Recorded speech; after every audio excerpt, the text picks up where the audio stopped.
first Sniper Elite was obviously one of the very first sniping games ever. It took off massively in popularity. It really focuses on the strategy of sniping, the mood, the slow pace of sniping. It's a game that we've been very keen to follow up on for a number of years, and it's great to finally have the opportunity to do so now. The game deserved a sequel. It's just very exciting to bring it back.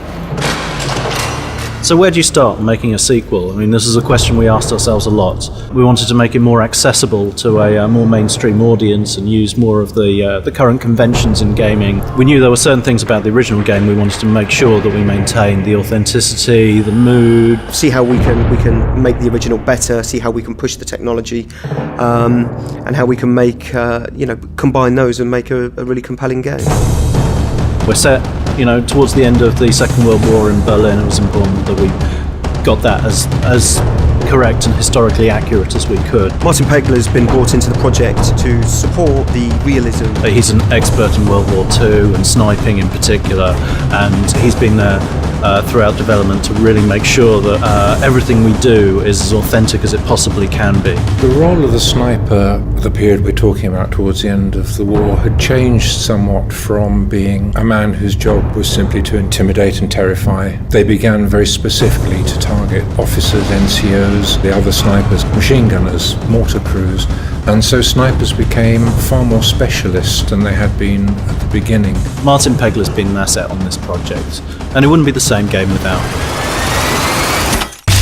There were a number of design challenges we had to overcome in developing Sniper Elite V2, how to get the right balance of dealing with troops up close and the long-range shots, which are essentially what the core of the game is about. It's a sniping game, it's about long-range shooting. We work with a team of concept artists to make sure we're designing and working up the aesthetic of the areas we want. We need to work with our design team to make sure that there are long shots in there, that there are areas where you can be stealthy. Really, just a variety of scenarios where the player can exploit the gameplay to its best and get the most satisfaction from the game. One of the main challenges we faced with making this game was retaining and maximising that sense of freedom for players. We had to ensure that all our level designs and all our mechanics kind of really fed into this sense of freedom to make sure that the players have a choice with every encounter at every level. This sense of freedom really feeds into one of the main goals of the project, which was realism. We're trying to recreate a faithful representation of Berlin.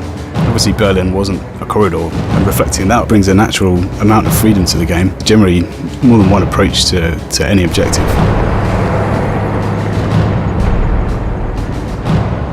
Recreating Berlin is a real challenge. There's a lot of diversity there, which is really exciting for us as an art team.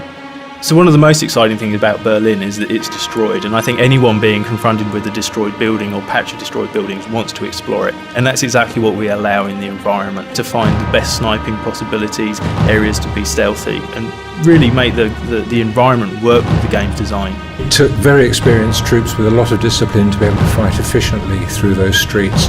You never knew what was going to be around the next corner, through the doorway you were going through. You could walk into a room full of resting German soldiers. RAI, they're patrolling around, you leave them to their own devices. If you're creeping around the level, you'll see them, sitting at tables, smoking cigarettes, having conversations, those kind of things. We really need to get the sense that these were real characters in the level that you're having to outwit. Once you've alerted them to the fact that you're there, like by taking a shot, they'll react very plausibly. They won't necessarily know exactly where you are just from hearing the one reverberating shot.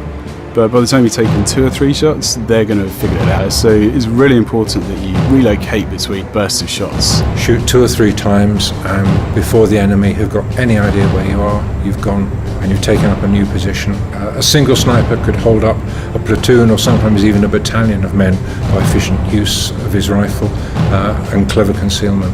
The street fighting that's portrayed is actually, I think, very realistic.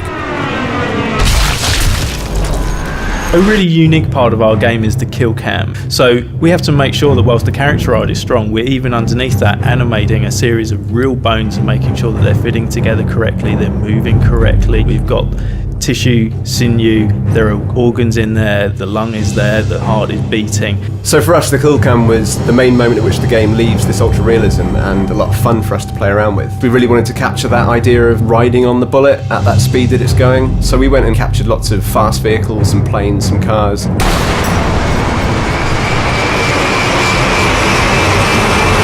The second half, of course, being that bullet passing through the organs and the bones of its victim. We jumped in the recording room for a few hours, seeing what sounds we could get out of celery and tomatoes and melons and all sorts of different things. Then mixing them together and basically working out which organs they best represented and hooking them up accordingly.